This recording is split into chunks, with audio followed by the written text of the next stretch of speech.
ಅನೇಕ ಕಡೆಗಳಲ್ಲಿ ನಿಮ್ಮ ದೇವನಹಳ್ಳಿ ಚನ್ನರಾಯಪಟ್ಟಣದಲ್ಲಿ ಭೂಮಿ ಅಕ್ವೈರ್ ಮಾಡ್ಕೊತಾ ಇದ್ದಾರೆ.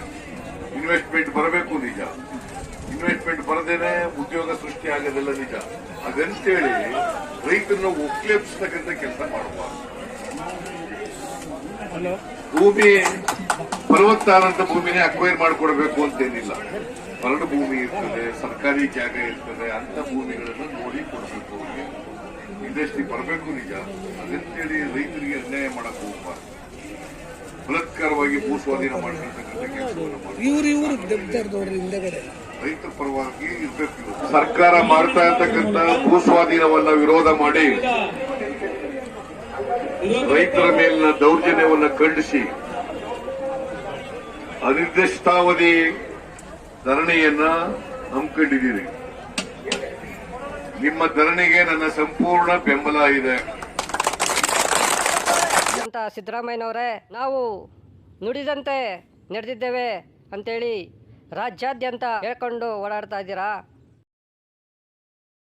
ರೈತರು 1777 ಎಕರೆ ಭೂ ಸ್ವಾಧೀನವನ್ನು ಮಾಡಿರುವುದನ್ನು ವಿರೋಧಿಸಿ ಸುಮಾರು 2 ವರ್ಷಗಳಿಂದ ಸತತವಾಗಿ ರಾತ್ರಿ ಹಗಲು ನಿರಂತರವಾಗಿ ಹೋರಾಟ ಮಾಡ್ತಾ ಇದ್ದೇವೆ. ನಿಮಗೆ ಕಣ್ಣು ಕಾಣಿಸ್ತಾ ಇಲ್ವಾ, ಕಿವಿ ಕೇಳಿಸ್ತಾ ಇಲ್ವಾ ಸ್ವಾಮಿ? ಯಾಕೆ ಮೀನಾಮೇಷ ಎಣಿಸ್ತಾ ಇದ್ದೀರಾ? ತಾವುಗಳು ವಿರೋಧ ಪಕ್ಷದ ನಾಯಕರಾಗಿದ್ದಾಗ ನಾವು ಫ್ರೀಡಮ್ ಪಾರ್ಕಲ್ಲಿ ಹೋರಾಟ ಮಾಡುವಂಥ ಸಂದರ್ಭದಲ್ಲಿ ತಾವುಗಳೇ ಖುದ್ದು ಬಂದು ನಮ್ಮ ಸರ್ಕಾರ ಅಧಿಕಾರಕ್ಕೆ ಬಂದರೆ ನಾನು 1777 ಎಕರೆ ಭೂ ಸ್ವಾಧೀನವನ್ನು ಕೈ ಬಿಡುವಂಥ ಕೆಲಸ ಮಾಡ್ತೀನಿ ಅಂತ ಹೇಳಿದ್ದೀರಿ. ಯಾಕೆ ಸ್ವಾಮಿ ಮಾಡ್ತಾ ಇಲ್ಲ? ತಾವುಗಳು ನಾಳೆ ದೇವನಹಳ್ಳಿಗೆ ಆಗಮಿಸ್ತಾ ಇದ್ದೀರಾ. ಕೂಡಲೇ ನಾವು ಸಹ ನೂರಾರು ಸಂಖ್ಯೆಯಲ್ಲಿ ರೈತರು ಆ ಸಭೆಗೆ ಬರ್ತಾ ಇದ್ದೀವಿ. ನಮ್ಮ ಚನ್ನರಾಯಪಟ್ಟಣ ಭಾಗದ 1777 ಎಕರೆ ಭೂ ಸ್ವಾಧೀನವನ್ನು ಕೈ ಬಿಟ್ಟಿದ್ದೇನೆ ಅಂಥೇಳಿ ಆದೇಶ ಮಾಡಿ ಈ ಭಾಗದ ರೈತರನ್ನು, ದಲಿತರನ್ನು ಉಳಿಸುವಂಥ ಕೆಲಸ ಮಾಡಿ ಪುಣ್ಯ ಕಟ್ಕೊಳ್ಳಿ ಸ್ವಾಮಿ.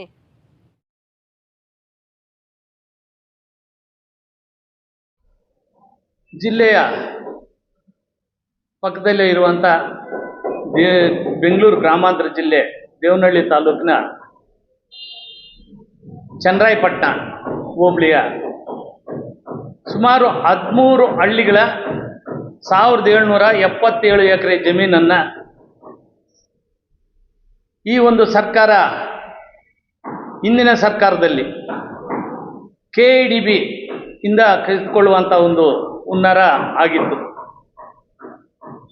ಆವತ್ತಿನ ದಿನಗಳಲ್ಲಿ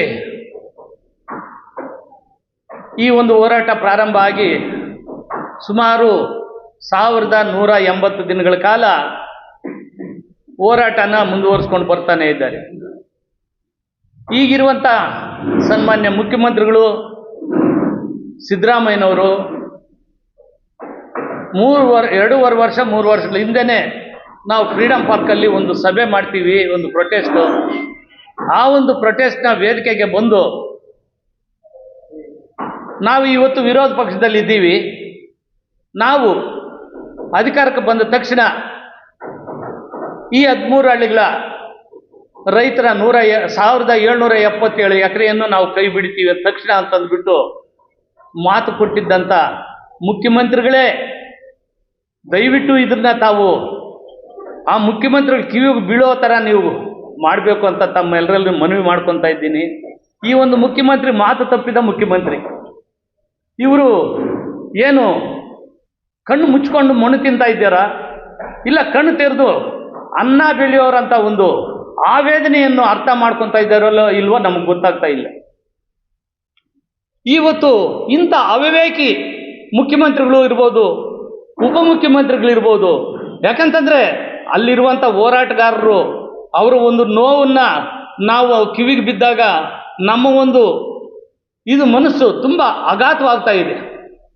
ಅಷ್ಟೊಂದು ಕಠಿಣವಾದಂಥ ಹೋರಾಟ ಮುಂದುವರಿಸ್ಕೊಂಡು ಬರ್ತಾನೆ ಇದ್ದಾರೆ. ಸಭೆಗಳು ಕರೆದ್ರು, ಮಾನ್ಯ ಮುಖ್ಯಮಂತ್ರಿಗಳು ಸಭೆಗೂ ನಾವು ಹಾಜರಾಗಿದ್ದೀವಿ. ಆ ಒಂದು ಏನು ಅವರು ಮಾತು ಕೊಟ್ಟಿದ್ರು ಆ ಒಂದು ಮಾತನ್ನ ನಾವು ನೆನಪಿಸಿದಾಗ, ಸನ್ಮಾನ್ಯ ಮುಖ್ಯಮಂತ್ರಿಗಳವರೇ, ತಾವು ವಿರೋಧ ಪಕ್ಷದಲ್ಲಿದ್ದಾಗ ಫ್ರೀಡಮ್ ಪಾರ್ಕಲ್ಲಿ ನಾವು ಒಂದು ಪ್ರತಿಭಟನೆ ಮಾಡ್ತೀವಿ, ಆ ಒಂದು ಪ್ರತಿಭಟನೆಯ ವೇದಿಕೆಗೆ ತಾವು ಬಂದು ಏನು ತಾವು ಆಶ್ವಾಸನೆ ಕೊಟ್ರಿ? ಇಲ್ಲ, ನಾವು ಅಧಿಕಾರಕ್ಕೆ ಬಂದ ತಕ್ಷಣ ಈ ಒಂದು ಇದನ್ನ ನಾವು ಕೈ ಬಿಡ್ತೀವಿ ಅಂತಂದ್ಬಿಟ್ಟು ತಾವು ಒಂದು ಮಾತು ಕೊಟ್ಟಿದ್ದೀರಲ್ಲ, ಇವತ್ತು ಆ ಮಾತನ್ನು ಉಳಿಸ್ಕೋಬೇಕು ತಾವು ಅಂತ ನಾವು ಕೇಳಿದ್ರೆ, ನಾವೇನಪ್ಪ, ನಾವು ವಿರೋಧ ಪಕ್ಷದಲ್ಲಿದ್ದಾಗ ನಾವು ಕೊಟ್ಟ ಮಾತೆಲ್ಲ ನಾವು ನಡ್ಸ್ಕೋಬೇಕಾ? ಸುಮ್ಮನೆ ಇರ್ರಿ, ಏನು ಉದ್ಯೋಗ ಅವಕಾಶ ನಾವು ಮಾಡೋದು ಬೇಡವಾ ಅಂತ ನಮ್ಮನ್ನು ಬಾಯಿ ಮುಚ್ಚಿದ್ರಿ. ನಾವು ಆ ಒಂದು ಸಭೆನ ನಾನೊಬ್ಬನು ಬಹಿಷ್ಕಾರ ಮಾಡಿ ನಾನು ಆಚೆ ಎದ್ದು ಬಂದೆ. ನಮ್ಮ ಎಲ್ಲ ಹೋರಾಟಗಾರರು ಏನು ನಾವು ಆಚೆ ಎದ್ದು ಹೋಗೋದ್ರಿಂದ ನಮಗೇನು ಅನುಕೂಲ ಇಲ್ಲ. ಮಾನ್ಯ ಮುಖ್ಯಮಂತ್ರಿಗಳು, ಉಪಮುಖ್ಯಮಂತ್ರಿಗಳು ಇದ್ರ ಸಂಬಂಧ ಎಂ ಬಿ ಪಾಟೀಲ್ ಅವರು ಸಚಿವರಾಗಿರುವಂಥ ಇವರು ಉಸ್ತುವಾರಿ ಮಂತ್ರಿಗಳಾದಂಥ ನಮ್ಮ ಕೆ ಎಚ್ ಮುನಿಯಪ್ಪನವರು ಇವರೆಲ್ಲ ಸಭೆಯಲ್ಲೇ ಕೂತಿದ್ರು. ಒಬ್ಬರೂ ಬಾಯಿ ಬಿಟ್ಟು ಹೇಳಿಲ್ಲ. ಉದ್ಯೋಗ ಅವಕಾಶ ಕಲ್ಪಿಸಬೇಕು ಅನ್ನೋದು ಇದು ಮಾಡಿದ್ರೆ ವಿನಃ ನಮಗೆ ಇದರಿಂದ ಅನಾನುಕೂಲ ಏನು ಅನುಕೂಲ ಏನು ಅನ್ನೋದು ಅವ್ರು ಯೋಚನೆ ಮಾಡಲಿಲ್ಲ. ಇವತ್ತು 13 ಹಳ್ಳಿಗಳವರು ಏನು ಆ ಊರುಗಳನ್ನು ಬಿಟ್ಟು ಬೇರೆ ಕಡೆ ಎಲ್ಲೋಗಿ ವಾಸ ಮಾಡೋಕ್ಕಾಗುತ್ತೆ? ಇವತ್ತು ಮಾವು, ತೆಂಗು, ರೇಷ್ಮೆ, ಹಣ್ಣು ಹಂಪಲ ಬೆಳೆಯುವಂಥ ಎಲ್ಲ ವಿಧವಾದಂಥ ಹೂಗಳು ಬೆಳೆಯುವಂಥದ್ದು, ದಾಳಿಂಬೆ ಗಿಡಗಳು, ಇವತ್ತು ದ್ರಾಕ್ಷಿ ಇಂಥವೆಲ್ಲ ಬೆಳೆದು ರಾಗಿ, ಜೋಳ ಪ್ರತಿಯೊಂದು ಬೆಳೆಯುವಂಥ ನಾವು ಇವತ್ತು ಆ ನಮ್ಮ ಕೈಯಲ್ಲಿರುವಂಥ ಒಂದು ಇದನ್ನು ನೀವು ಕಿತ್ಕೊತಾ ಇದ್ದೀರಲ್ಲ. ನೀವು ಇವತ್ತು ನಮ್ಮ ಪತ್ರಿಕಾ ಮಾಧ್ಯಮ ಮಿತ್ರರ ಮುಂದೆ ತಮ್ಮನ್ನ ತಾವು ಕೊಟ್ಟು ಮಾತನ್ನು ನಾನು ಬಿಚ್ಚಿಡ್ತಾ ಇದ್ದೀನಿ.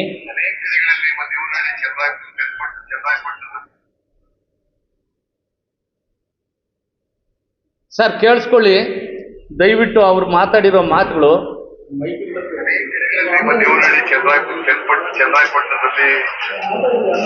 ಆಮೇಲೆ ಈ ಥರ ಕೊಟ್ಟು ಮಾತು ನೀವು ಉಳಿಸ್ಕೊಳ್ಳಿಲ್ಲ. ಮಾತು ತಪ್ಪಿದ ಮುಖ್ಯಮಂತ್ರಿಗಳೇ, ತಾವು ಅಧಿಕಾರವನ್ನು ತ್ಯಜಿಸಿ ನೀವು ಮತ್ತೆ ಚುನಾವಣೆಗೆ ಬನ್ನಿ. ನೀವು 136 ಸೀಟ್ ಅದು ಯಾವ ಥರ ಗೆಲ್ತೀರೋ ನಾವು ಇವತ್ತು ಚಾಲೆಂಜ್ ಮಾಡ್ತಾ ಇದ್ದೀವಿ. ಯಾಕೆ ಗೊತ್ತಾ? ನೀವು ನಿಮ್ಮ ಉಪಮುಖ್ಯಮಂತ್ರಿಗಳು ಏನು ಮಾಡ್ತಾ ಇದ್ದೀರಿ?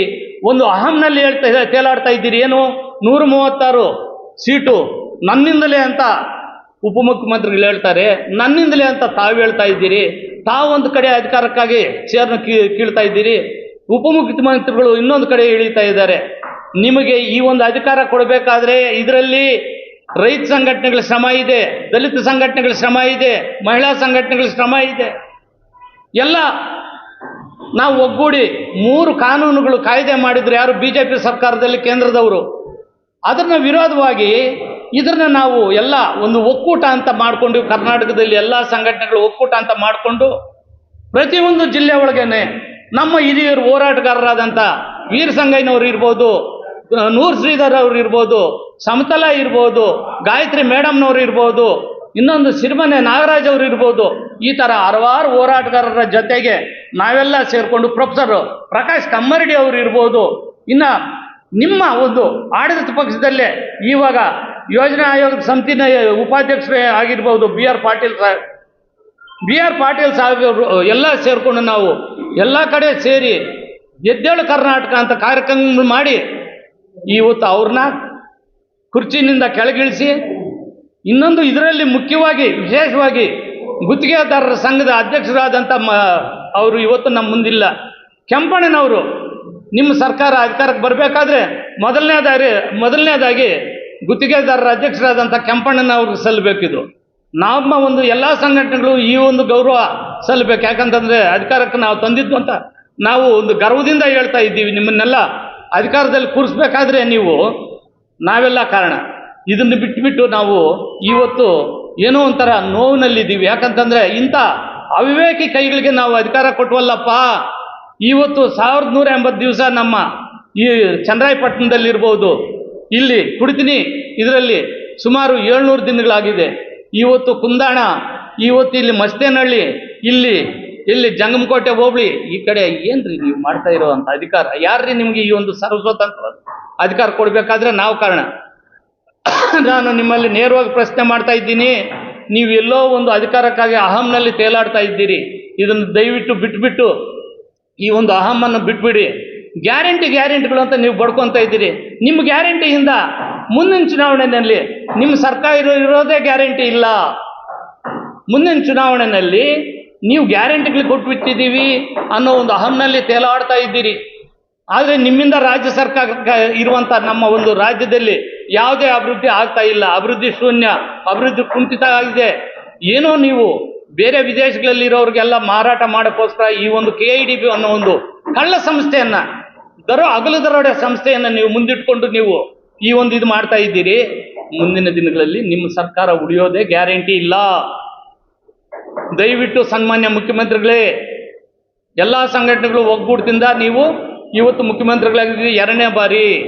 ಆದರೆ ನಮ್ಮ ದುರ್ದೈವ ಅನ್ನೋದು ಇವತ್ತು ನಾವು ತಲೆ ಬಡ್ಕೋಬೇಕಾಗಿದೆ.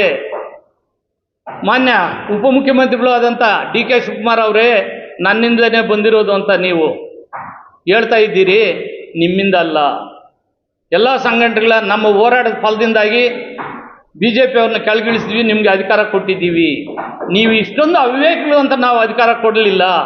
ಇವಾಗ ಅರ್ಥ ಆಗ್ತಾ ಇದ್ದೆ ನೀವು ಅವಿವೇಕಿಗಳು ಅಂತ. ಯಾಕಂತಂದರೆ ಅನ್ನ ಬೆಳೆಯುವಂಥ ಕೈನಲ್ಲಿರುವಂಥ ಜಮೀನುಗಳು ನೀವು ಕಿತ್ಕೊತಾ ಇದ್ದೀರಿ ನೋಡು. ಈ ಒಂದು ಶಾಪನ ನಿಮಗೆ ಮುಂದಿನ ದಿನಗಳಲ್ಲಿ ತಟ್ಟುತ್ತೆ. ಇನ್ನೊಂದು, ಭಾಳಷ್ಟು ವೈಯಕ್ತಿಕವಾಗೂ ನಿಮ್ಮನ್ನ ಇದರಿಂದ ಕೈ ಬಿಡದಿದ್ದಕ್ಕೋಸ್ಕರ ನಿಮ್ಮ ಒಂದು ನಮ್ಮನ್ನ ಸಭೆ ಕರೀತಾ ಇದ್ದೀರಲ್ಲ, ಸಭೆ ಕರೆದಾಗ ನೀವು ನಾಣ್ಯವಾಗಿ ಮಾತಾಡೋದು ಕಲೀರಿ ಮುಖ್ಯಮಂತ್ರಿಗಳೇ. ಈ ಥರ ಅಹಂನಲ್ಲಿ ರೈತರನ್ನ ಮಾತಾಡಬಾರ್ದು. ನಾವು ತುಂಬ ನೊಂದಿದ್ದೀವಿ. ಅದಕ್ಕಾಗಿ ಇವತ್ತು ನಾವು ಖಂಡಿಸ್ತಾ ಇದ್ದೀವಿ. ತಕ್ಷಣ ನೀವು ಈ ಒಂದು ಇದನ್ನ ಬಿಡದೇ ಇದ್ರೆ ನಾವು 25ನೇ ತಾರೀಕು ಏನು ಹೋರಾಟ ಹಮ್ಮಿಕೊಂಡಿದ್ದೀವೋ ಅದು ಇನ್ನಷ್ಟು ಉಗ್ರವಾದಂಥ ಹೋರಾಟ ನಾವು ಮುಂದಿನ ದಿನಗಳಲ್ಲಿ ದಿನಾಂಕವನ್ನು ನಿಗದಿಪಡಿಸಿ ವಿಧಾನಸೌಧ ಏನು ನೀವು ಮುಂದಿನ ಈ ಒಂದು ಸಭೆ ಕರೀತಿರೋ ಆ ಒಂದು ಸಭೆ ಇಲ್ಲಿ ಇಲ್ಲ, ನಾವು ಒಂದು ಇದು ಪಕ್ಷ ನೀವು ಯಾವತ್ತು ಇದು ಮಾಡ್ತೀರೋ ಆವತ್ತು ನಾವು ನಿಮ್ಮ ಮೇಲೆ ಉಗ್ರವಾದಂಥ ಒಂದು ಹೋರಾಟ ಮಾಡಬೇಕು ಅಂತ ನಾವೆಲ್ಲ ಮಾತಾಡ್ಕೊಡ್ತಾ ಇದ್ದೀವಿ. ಮುಂದಿನ ಹೋರಾಟ ತುಂಬ ಉಗ್ರವಾಗಿರ್ತದೆ ಅಂತ ಅಂದ್ಬಿಟ್ಟು ಈ ಮೂಲಕ ನಾನು ಎಚ್ಚರಿಸ್ತೀನಿ. ನೋಡಿ, ನಮ್ಮ BR ಪಾಟೀಲ್ ರೀ, ನೋಡಿ ಅವ್ರನ್ನ ಕೈ ಮುಗಿಬೇಕು. ತುಂಬ ಪ್ರಾಮಾಣಿಕರು, ತುಂಬ ಪ್ರಾಮಾಣಿಕವಾದಂಥ ವ್ಯಕ್ತಿ ಒಬ್ಬ. ಇವತ್ತು ಅವ್ರು ಹೇಳ್ತಾರೆ, ನನ್ನ ಕ್ಷೇತ್ರದ ಜನರು ಆಯ್ಕೆ ಮಾಡಿದ್ದಾರೆ, ನನಗೆ ಯಾವುದೂ ವಿಧವಾದಂಥ ಒಂದು ಏನೋ ಸಚಿವನೇ ಆಗಬೇಕು, ನನಗೆ ಇನ್ನೇನೋ ಬೇಕು ಅನ್ನೋ ಆಸೆ ಆಕಾಂಕ್ಷೆ ಇಲ್ಲ. ನನ್ನ ಕ್ಷೇತ್ರ ಅಭಿವೃದ್ಧಿ ಆಗಬೇಕು, ರಾಜ್ಯದಲ್ಲಿ ಎಲ್ಲ ಸುಭಿಕ್ಷವಾಗಿರುವಂಥ ಒಂದು ಆಡಳಿತ ನಡೆಸೋಣ ಅಂತ ನಿಮಗೆ ನೇರವಾಗಿ ಕಿವಿಮಾತು ಎಲ್ರಿಗೂ ಕೆಲವ್ರಿಗೆಲ್ಲ ಹೇಳಿದ್ದಾರೆ, ನಾವು ಕೇಳಿದ್ದೀವಿ. ನಮ್ಮ ಜೊತೆಗಿರುವಂಥ BR ಪಾಟೀಲ್ ಸಾಹೇಬರು, ಇಂಥವ್ರನ್ನ ನೀವು 224 ಜನರಲ್ಲಿ 10 ಜನ ಸಿಗಲ್ಲ ಇವತ್ತು ಪ್ರಾಮಾಣಿಕರು. ಎಲ್ಲ ವಿವೇಕಿಗಳೇ, ಎಲ್ಲ ಹಗಲು ದರೋಡೆ ಮಾಡುವಂಥವ್ರೆ 224 ಜನರಲ್ಲಿ ಒಂದು 10-15 ಜನ ಬಿಟ್ಟರೆ. ನಾನು ನೇರವಾಗಿ ಕಠೋರವಾದಂಥ ಮಾತುಗಳಲ್ಲಿ ಮಾತಾಡ್ತಾ ಇದ್ದೀನಿ. ಇಲ್ಲ, ನಿಮ್ಮಿಂದ ಏನಾದರೂ ಆದರೆ ನಮ್ಮನ್ನ ಒಂದು 10 ಜನ ನೀವು ಗಲ್ಲಿಗೇರಿಸಿ ನಾವು ಹೋಗೋಕ್ಕೂ ರೆಡಿ ಇದ್ದೀವಿ. ದಯವಿಟ್ಟು ಆ ಚನ್ನರಾಯಪಟ್ಟಣದಾಗಲಿ ಕುಂದಾಣ ಹೋಬಳಿ ಆಗಲಿ ಇವತ್ತು ಕುಡಿತೀನಿ ಇದೆ, ಅಲ್ಲೂ 700 ದಿನಗಳಿಂದ ಹೋರಾಟ ಮಾಡ್ತಾ ಇದ್ದಾರೆ. ಇಲ್ಲಿ ಮಸ್ತೇನಹಳ್ಳಿ ಇರ್ಬೋದು, ನಾವು ಜಂಗಮಕೋಟೆ ಹೋಬಳಿನಲ್ಲಿ ಇರ್ಬೋದು. ಜಂಗಮಕೋಟೆ ಹೋಬಳಿನಲ್ಲಿ 2 ಗುಂಪು ರೈತರು, ಒಂದು ಗುಂಪು ನಾವು ಕೊಡಕ್ಕೆ ರೆಡಿ ಇದ್ದೀವಿ ಅಂತ, ಇನ್ನೊಂದು ಗುಂಪು ನಾವು ರೈತರ ಪರವಾಗಿದ್ದೀವಿ, ರೈತರು ಯಾವುದೇ ಇದಕ್ಕೂ ನಾವು ಜಮೀನು ಕಳ್ಕೊಳ್ಳಲ್ಲ ಅಂತೀರಿ. ನಿಮಗೇನಿಲ್ಲ, ಎಕರೆಗೆ ಒಂದು 5 ಲಕ್ಷ ಕೊಟ್ಬಿಟ್ರೆ ನೀವು ರೈತರ ಪರವಾಗಿರಲಿಲ್ಲ, ಅಲ್ಲಿಲ್ಲ ಕಲೆಕ್ಟ್ ಮಾಡಿಕೊಂಡು ನಿಮ್ಮ ಮನೆಯಲ್ಲಿ ನೀವು ಇರ್ತೀರಿ. ಇಲ್ಲಿ ಪಾಪ ಅವರು ಬಲಿಪಶುಗಳಾಗೋರು ರೈತರು. ಅದಕ್ಕಾಗಿ ಇವತ್ತು ಭೂಮಿ ಕೊಡ್ತೀರಾ ನೀವು ಸ್ವಇಚ್ಛೆಯಿಂದ, ನಾವು ಅಡ್ಡ ಬರೋದು ಬೇಡ. ಇವತ್ತು ನಮ್ಮ ಬಾಗೇಪಲ್ಲಿ ತಗೊಳ್ಳಿ, KIDBಗೆ ನಾವು ಕೊಡೋಕ್ಕೆ ರೆಡಿ ಇದ್ದೀವಿ ಅಂತ ನಮ್ಮ ಶಾಸಕರು ಹೇಳಿದ್ದಾರೆ. ಹೋಗಲಿ, ನಾವು ಕೊಡಲ್ಲ ಅಂತ ಶಾಸಕರ ಹತ್ರ ಆಗಲಿ, ಇಲ್ಲ ಅದನ್ನು ವಿರೋಧಿಸಿ ಒಂದು ಸ್ಟ್ರೈಕ್ ಮಾಡಲಿಲ್ಲ, ನಮ್ಮ ಹತ್ರ ಬರ್ತಾರೆ ಬಾಣ ಅಂತ, ಏನೋ ಕೊಡಿಸ್ಕೊಳ್ಳಿ ಬಾಣ. ನಾವ್ಯಾಕೆ ಬರಬೇಕು? ನೇರವಾಗಿ ಅವ್ರು ನಿಮ್ಮ ಅಕೌಂಟ್ಗೆ ಹಾಕ್ತಾರೆ, ಹೋಗಿ ಅಂತ ನಾವು ಹೇಳ್ತಾ ಇದ್ದೀವಿ. ನಾವು ನಿಮ್ಮಂಗೆ ಗಲೀಜು ತಿನ್ನೋವಂಥ ಕೆಲಸ ಮಾಡಿದರೆ ಒಂದಷ್ಟು ಜನ ಗುಂಪು ಕಟ್ಕೊಂಡು ಹೋರಾಟ ಮಾಡಿ ಇದು ಮಾಡಿದರೆ ನಮಗೂ ಒಂದೊಂದು ಲಕ್ಷ ಕೊಡ್ತಾಯಿದ್ರು.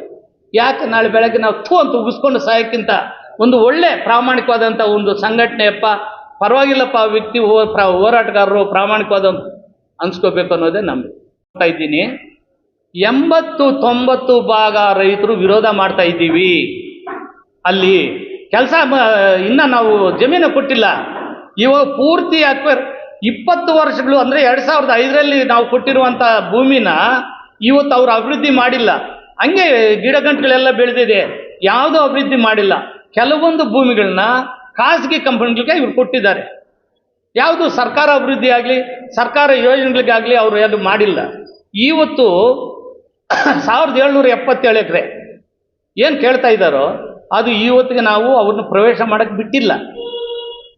ಖಾಲಿ 10 ಭಾಗ 10 ಜನ ಮಾತ್ರ 10% ಯಾರು ಉಸ್ತುವಾರಿ ಮಂತ್ರಿಗಳು, ಯಾರು KIDB ಇವರು ಯಾರು ಸಚಿವರಿದ್ದಾರಲ್ಲ, MB ಪಾಟೀಲ್ ಅವರು, ಮುಖ್ಯಮಂತ್ರಿಗಳ ಉಪಮುಖ್ಯಮಂತ್ರಿಗಳ ಬಕೆಟ್ ಹಿಡಿತಾರಲ್ಲ ಅವ್ರು ಮಾತ್ರ ಕೊಡಕ್ಕೆ ರೆಡಿ ಇದ್ದಾರೆ. ಅವ್ರು ಬಿಟ್ಟರೆ 80ರಿಂದ 90 ಭಾಗ ರೈತರು ಇದನ್ನ ವಿರೋಧ ಮಾಡ್ತಾ ಇದ್ದಾರೆ. ನಾವೆಲ್ಲ ಮೊದಲಿನಿಂದಲೂ ಅವ್ರಿಗೆ ಬೆಂಬಲ ಕೊಡ್ತಾ ಇದ್ದೀವಿ. ಅದನ್ನ ನಾವು ವಿರೋಧನೂ ಮಾಡ್ತಾ ಇದ್ದೀವಿ ಸರ್. ನಮ್ಮ ಕೃಷಿ ಯಂತ್ರಾಂಗ ನಡೆದ್ರೇನೆ ಎಲ್ಲ ಉದ್ಯೋಗಗಳು ಸೃಷ್ಟಿಯಾಗೋದು. ಅವ್ರ ಉದ್ಯೋಗ ಯಾವ್ರಿಗೆ ಬೇಕು ಅವ್ರ ಉದ್ಯೋಗ, ಯಾರು ಕೊಟ್ಟಿದ್ದಾರೆ ಅವ್ರ ಉದ್ಯೋಗ, ಎಷ್ಟು ಜನಕ್ಕೆ ಕೊಟ್ಟಿದ್ದಾರೆ ಅಂತ ಒಂದು ಸರ್ಕಾರಿ ಯೋಜನೆಗಳು ಎಲ್ಲಿ ರೂಪಿಸಿದ್ದಾರೆ.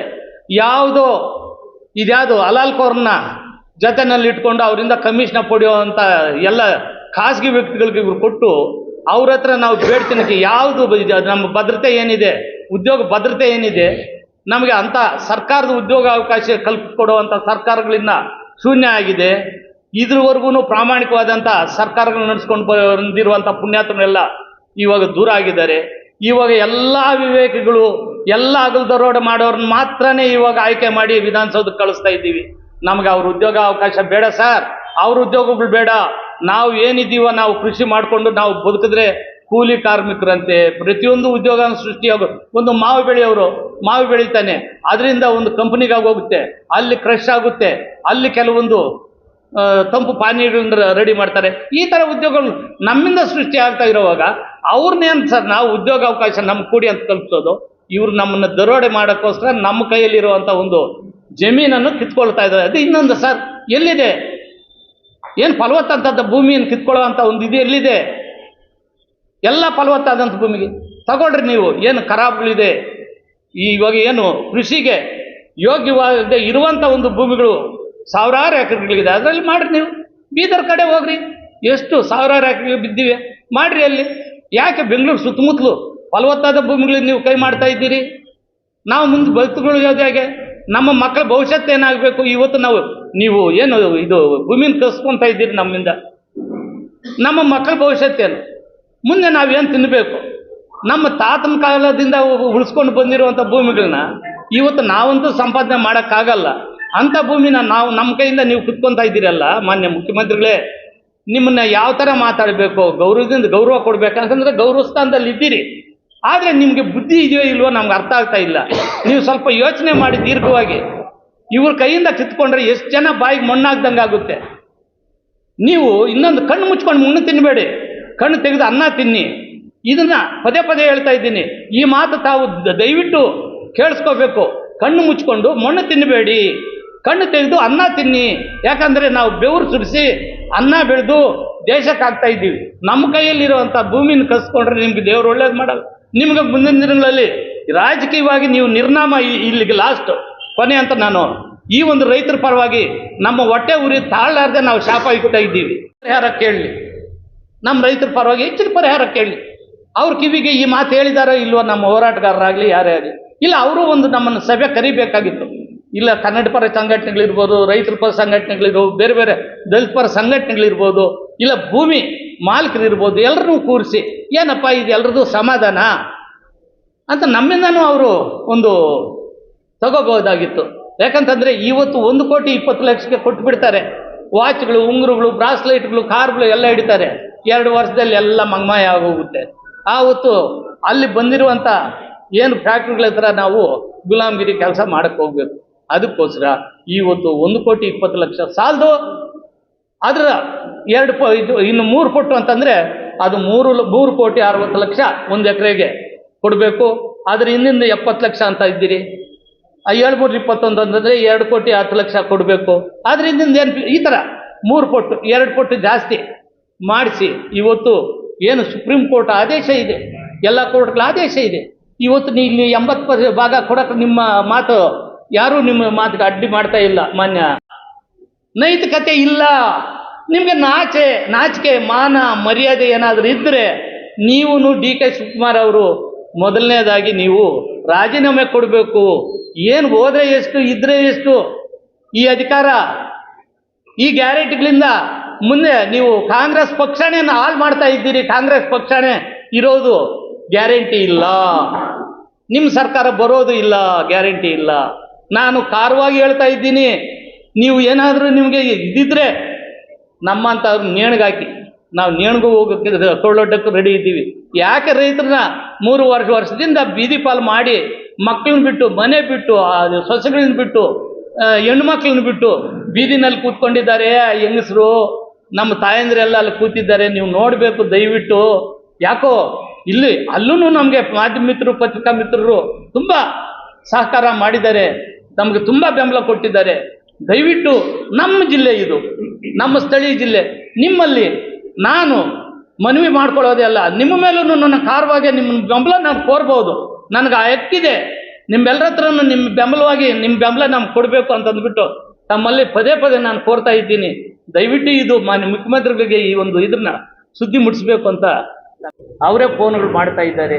ಇನ್ನೊಂದು ವೇದಿಕೆಗೆ ಬಂದು ಪೂರ್ವಭಾವಿಯಾಗಿ ವೇದಿಕೆ ನೋಡಿಕೊಂಡು ಅವರು ಒಂದು ಕಷ್ಟ ಏನಿದೆಯೋ ಅವರೆಲ್ಲ ವಿಚಾರಗಳನ್ನ ತಿಳ್ಕೊಂಡು ಇವತ್ತು ಮೈಸೂರಿನವ್ರು ಇರ್ಬೋದು, ಹಾಸನದವ್ರು ಇರ್ಬೋದು, ಹಾವೇರಿಯವರು ಇರ್ಬೋದು, ದಾವಣಗೆರೆ ಇರ್ಬೋದು, ತುಮಕೂರವ್ರು ಇರ್ಬೋದು, ಈ ಕಡೆ ಕೋಲಾರ ಇರ್ಬೋದು, ಚಿಕ್ಕಬಳ್ಳಾಪುರ ಇರ್ಬೋದು, ಎಲ್ಲ ಜಿಲ್ಲೆಗಳಿಂದಲೂ ಇನ್ನೊಂದು ಈ ಕಡೆ ಸರ್ ಯಾವುದು ಯಾದಗಿರಿ, ರಾಯಚೂರು, ಬಳ್ಳಾರಿ, ಹೊಸಪೇಟೆ, ವಿಜಯನಗರ ಜಿಲ್ಲೆ ಸರ್, ಹೊಸ ಜಿಲ್ಲೆ, ಈ ಬೀದರಿಂದೂ ಫೋನ್ಗಳು ಮಾಡ್ತಾ ಇದ್ದಾರೆ. ಆದಷ್ಟು ನಾವು ನಮ್ಮ ಕೈಯಲ್ಲಿ ಅದಷ್ಟು ಜನನ ಕರ್ಕೊಂಡು ಬರ್ತಾ ಇದ್ದೀವಿ ಸರ್. ನಾವಿಲ್ಲಿ ಈ ಥರ ಆದಷ್ಟು ಸರ್ ಹೆಚ್ಚಿನ ಸಂಖ್ಯೆಯಲ್ಲಿ ಬರ್ತಾರೆ, ನಾವು ಇಷ್ಟೇ ಜನ ಅಂತ ಇದ್ವು. ಆದರೆ ನಾನು ಪೊಲೀಸ್ ಇಲಾಖೆಯಲ್ಲಿ ವಿಶೇಷವಾಗಿ ನಾನು ಒಂದು ಮನವಿ ಮಾಡ್ಕೊತೇನೆ. ಯಾಕೆ ಗೊತ್ತಾ, ಮೊನ್ನೆ RCB ಒಂದು ಇದರಲ್ಲಿ ನಡೆದಿದ್ದಂಥ ಒಂದು ದೃಶ್ಯಾವಳಿ, ಒಂದು ಸನ್ನಿವೇಶನ ಸ್ವಲ್ಪ ಯೋಚನೆ ಮಾಡಿ ಅವ್ರನ್ನ ಸಸ್ಪೆಂಡ್ ಮಾಡಿದ್ದಾರೆ. ಈ ಒಂದು ಅಯೋಗ್ಯರು ಯಾಕೆ ಸರ್ ಮಾಡಬೇಕು? ಅವ್ರ ಹೆಂಡತಿ ಮಕ್ಳಿಗೆ ಇವತ್ತು ಏನಾದರೂ ಅಲ್ಲಿ ಬಿದ್ದೋಗಿದ್ರೆ ಅವ್ರ ಹೆಂಡತಿನ ಹೆಗಲ್ಗೆ ಹಾಕ್ಕೊಂಡು ಒಬ್ಬ ಪೊಲೀಸ್ ಅಪ್ಪನೂ ಹೋಗಿರಲ್ಲ. ಮಗನಿಗೇನಾದರೂ ಹೆಚ್ಚು ಕಮ್ಮಿ ಆದರೆ ಹೆಗಲ್ಗೆ ಹಾಕ್ಕೊಂಡು ಒಬ್ಬ ಪೊಲೀಸ್ ಅಪ್ಪನೂ ಹೋಗಿರಲ್ಲ. ಯಾಕೆ ಗೊತ್ತಾ, ಅವ್ರಿಗೆ ಇವರು ಅಲ್ಲಿ ಇರೋಕ್ಕೆ ಒಂದು ಅವಕಾಶ ಇರಲ್ಲ. ನಿಮ್ಮಂಥ ನಮ್ಮಂಥ ಸಾರ್ವಜನಿಕರೇ ಅವರು ಒಂದು ಕಷ್ಟ ಸುಖ ನಾವು ನೋಡಬೇಕಾಗುತ್ತೆ. ಅಂಥದ್ದು ಮಕ್ಕಳನ್ನೆಲ್ಲ ಅವರು ಹೆಗಲ ಮೇಲೆ ಹಾಕ್ಕೊಂಡು ಆ ದೃಶ್ಯ ನೋಡಿ ಒಂಚೂರು ಮೊನ್ನೆ RCB ಇದರಲ್ಲಿ ಕಾಳ್ತುಲದಲ್ಲಿ ಆಗಿರೋರನ್ನ ಭುಜದ ಮೇಲೆ ಹಾಕ್ಕೊಂಡು ಆ ಸಬ್ ಇನ್ಸ್ಪೆಕ್ಟರ್ಗಳು, ಆ ಪೊಲೀಸ್ಗಳು, ಆ ಹೆಣ್ಣು ಪೊಲೀಸ್ನವರು ಇವರೆಲ್ಲ ಇಷ್ಟೆಲ್ಲ ಮಾಡಿದ್ರೆ ಅವ್ರಿಗೆ ಕೊಟ್ಟಂಥ ಕೊಡುಗೆ ಅಮಾನತ್ತು. ಈ ಒಂದು ಸರ್ಕಾರಕ್ಕೆ ಇದೊಂದು ದೊಡ್ಡ ಕಿರೀಟ. ಬುದ್ಧಿ ಇದೆಯಾ ಸರ್ ಇವ್ರಿಗೆ? ಅದನ್ನ ಈ ಥರ ಅಲ್ಲ ಸರ್, ಒಂದು ಸಭೆ ಮಾಡಿ ಕೂರಿಸಿ ಎಲ್ಲಿ ನಾವು ಎಡವಿದ್ದೀವಿ, ಇವ್ರಿಗೆ ಅಹಂನಲ್ಲಿ ತೇಳ್ತಾ ಇದ್ದಾರೆ ಸರ್. ಉಪಮುಖ್ಯಮಂತ್ರಿಗಳಾಗಿರ್ಬೋದು, ಮುಖ್ಯಮಂತ್ರಿಗಳು, ಇವ್ರ ಮಾತು ಅವ್ರು ಕೇಳಲ್ಲ, ಅವ್ರ ಮಾತು ಇವ್ರು ಕೇಳ್ದಿರ. ಇಡೀ ರಾಜ್ಯದ ಅಭಿವೃದ್ಧಿನೇ ಶೂನ್ಯ ಆಗಿದೆ. ಮೊನ್ನೆ ನಡೆದಿರೋದು ಇದೇ ಥರನೇ. ಆರೋಪಿ ನಮ್ಮ ಸನ್ಮಾನ್ಯ ಮುಖ್ಯಮಂತ್ರಿಗಳು, ಎರಡನೇ ಆರೋಪಿ ನಮ್ಮ ಉಪಮುಖ್ಯಮಂತ್ರಿಗಳು. ಇವರಿಬ್ಬರನ್ನ ಅರೆಸ್ಟೇ ಮಾಡಬೇಕಾಗಿತ್ತು. ಆದರೆ ಪೊಲೀಸ್ನವರು ಅಂಥದನ್ನ ಸ್ವಲ್ಪ ಮಾನವೀಯತೆಯಿಂದ ನೋಡಬೇಕು. ಈ ಒಂದು ಹೋರಾಟನೂ ಅಷ್ಟೇ, ಸರ್ಕಾರದ ಮಾತು ದಯವಿಟ್ಟು ಕೇಳಬೇಡಿ. ನಾವು ಶಾಂತಿಯುತವಾಗಿ ಹೋರಾಟ ಮಾಡೋರು, ನಾವು ಶಾಂತಪ್ರಿಯರು, ನಾವು ಶಾಂತಿಯುತವಾಗಿ ನಮ್ಮ ಒಂದು ಭೂಮಿನ ಉಳಿಸ್ಕೊಳ್ಳುವಂಥ ಹೋರಾಟ ಮಾಡ್ತಾ ಇದ್ದೀನಿ. ನಾನು ದೇವನಹಳ್ಳಿ ಪೊಲೀಸ್ನವ್ರಿಗಾಗಲಿ, ಇಲ್ಲ ಬೆಂಗಳೂರು ಗ್ರಾಮಾಂತರ SP ಅವ್ರಿಗಾಗಲಿ, ಇಲ್ಲ ಮುಖ್ಯ ಇವ್ರು ಯಾರು ನಮ್ಮ ಗೃಹ ಮಂತ್ರಿಗಳಿರ್ಬೋದು, ದಯವಿಟ್ಟು ನಮ್ಮನ್ನು ಕೆಣಕಬೇಡಿ. ದಯವಿಟ್ಟು ಇವತ್ತು ನಾಳೆ ಬರುವಂಥ ಒಂದು ಹೋರಾಟಗಾರನ ತಾವು ಕೆಣಕಬೇಡಿ. ಅದು ಏನಾದರೂ ವಿಕೋಪ ಆಗಿ ಅಲ್ಲಿ ಹೆಚ್ಚು ಕಮ್ಮಿ ಆದರೆ ಮಾನ್ಯ ಮುಖ್ಯಮಂತ್ರಿಯವರೇ, ಉಪಮುಖ್ಯಮಂತ್ರಿಗಳಿರ್ಬೋದು, ಗೃಹ ಮಂತ್ರಿಗಳಿರ್ಬೋದು, ಇಲ್ಲಿರುವಂಥ ಪೊಲೀಸ್ ಇಲಾಖೆಯವರು ನೀವೇ ಹೊಣೆಗಾರರು ಅಂತ ಎಚ್ಚರಿಕೆಯನ್ನು ಕೊಡ್ತಾ ಇದ್ದೀವಿ. ಈ ಸತಿ ಅವರು ಬಂಧಿಸಲಿ, ಅಲ್ಲೇ ಇರ್ತೀವಿ, ನಮ್ಮ ಹೋರಾಟ ಅಲ್ಲೇ ಮುಂದುವರಿಸ್ತೀವಿ. ನೀವು ಜೈಲ್ಗೆ ಹಾಕ್ತೀರಿ, ಅಲ್ಲೇ ಹೋರಾಟ ಮುಂದುವರಿಸ್ತೀವಿ. ವಾಪಸ್ ಅಂತೂ ಬರೋದಿಲ್ಲ. ಮಾಡು ಇಲ್ಲ ಮಡಿ, ನಾವು ಯಾವುದೇ ಒಂದು ತ್ಯಾಗಕ್ಕೂ ಸಿದ್ಧವಾಗಿದ್ದೀವಿ. ಕೆಲವರು ನಮ್ಮವರು ಹಲವಾರು ರೋಗ ರುಜಿನಗಳಿಂದ, ನನಗೂ ಹಾರ್ಟ್ ಪ್ರಾಬ್ಲಮ್ ಇದೆ, 3 ಪೀಸ್ ಆಗಿದ್ದೀನಿ, ಅಂಗವಿಕಲನು. ಆದ್ರೂ ಸರ್ ಸತ್ತರೆ ಎಷ್ಟು, ಬದುಕಿದ್ರೆ ಎಷ್ಟು, ಸಮಾಜಕ್ಕೆ ಒಂದು ಕೊಡುಗೆ ಆಗಲಿ. ಅದರಿಂದ ಏನು ನಮ್ಮೊಂದು ಸಾವಿನಿಂದ ಅವ್ರಿಗೇನಾದ್ರು ತೃಪ್ತಿ ಆಗೋದಿದ್ರೆ ಸರ್, ಇವಾಗ ನೀರಾವರಿ ಹೋರಾಟ ತಮ್ಮ ಒಂದು ಸಮಕ್ಷಮದಲ್ಲಿ, ತಮ್ಮ ಮಧ್ಯದಲ್ಲಿ ತಮ್ಮನ್ನೆಲ್ಲ ಸೇರಿಸ್ಕೊಂಡು ನಾವು ಹೋರಾಟಗಳು ಮಾಡಿದ್ದೀವಿ. ನಾವು ಮಾಡಿದ್ದೇನೋ ಪರಮಶಿವ ವರದಿನ ಜಾರಿ ಮಾಡಿ ಅಂತ ನಮ್ಮ ಆಂಜನೇಯ ರೆಡ್ಡಿ ಅವರ ಒಂದು ನೇತೃತ್ವದಲ್ಲಿ ಇವ್ರು ಮಾಡಿದ್ದೇನೋ ಉಚ್ಚ ನೀರಲ್ಲಿ ಉಳಿಸ್ಕೊಳಕ್ಕಾಗ್ದಿರ ಕೊಟ್ರಿ. ಉಚ್ಚ ನೀರಿಂದ ನಮಗೆ ಯಾವುದೇ ಆರೋಗ್ಯಕ್ಕೆ ಹಾನಿಕರಿ ಇಲ್ಲ. ನೀವು ಕೊಡ್ತಾ ಇರೋದು ಬೆಂಗಳೂರಿನಲ್ಲಿ ಇರುವಂಥ ಕೈಗಾರಿಕೆಗಳ ವಿಷದ ನೀರನ್ನು ಈ ಭಾಗಕ್ಕೆ ಕರೆಸ್ತಾ ಇದ್ದೀವಿ. 3ನೇ ಬಾರಿ ಟ್ರೀಟ್ ಮಾಡಿ ಅಂತ ನಾವು ಆವತ್ತಿಂದ ಇದು ಮಾಡಿದ್ದೀವಿ. ಸನ್ಮಾನ್ಯ ಸಂಸದರು ಆವತ್ತು ನಮ್ಮ ಮೇಲೆಲ್ಲ ಕೇಸ್ಗಳಾಗಿದ್ರು. ಅವ್ರಿಗೆ ಪಾಪ ಯಾವ ಮರದ ಕೆಳಗೆ ಕೂತಿದ್ರೋ ಯಾವ ನೀರು ಕುಡಿದ್ರೋ ಗೊತ್ತಿಲ್ಲ. ಇವಾಗ ಜ್ಞಾನೋದಯ ಆಗಿ 3ನೇ ಬಾರಿ ಇದನ್ನ ಶುದ್ಧೀಕರಣ ಮಾಡಬೇಕು ಅಂತ ಚುನಾವಣೆ ಟೈಮಿಂದ ಈಚೆಗೆ ಆ ಮಂತ್ರ ಜಪ ಮಾಡ್ತಾ ಇದ್ರು.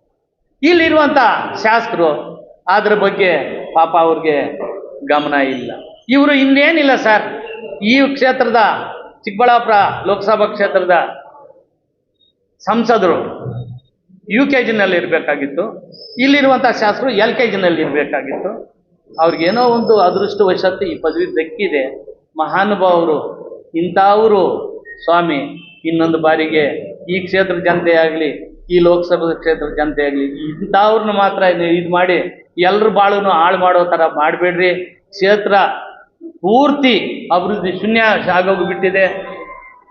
ಬೇರೆ ಪ್ರಾಮಾಣಿಕರನ್ನ ಇದು ಮಾಡಿ ಏನೋ ಕಲ್ಲು ಎಂಡ ಹಣ ಹಂಚೋರಿಗೆ ಈ ಥರ ಇದು ಮಾಡಿದ್ರೆ ಇದೇ ಪರಿಸ್ಥಿತಿನೇ ಬರೋದು ಅಂತ ಇನ್ನೊಂದು ಸತಿ ಹೇಳ್ತಾ ಇದ್ದೀನಿ.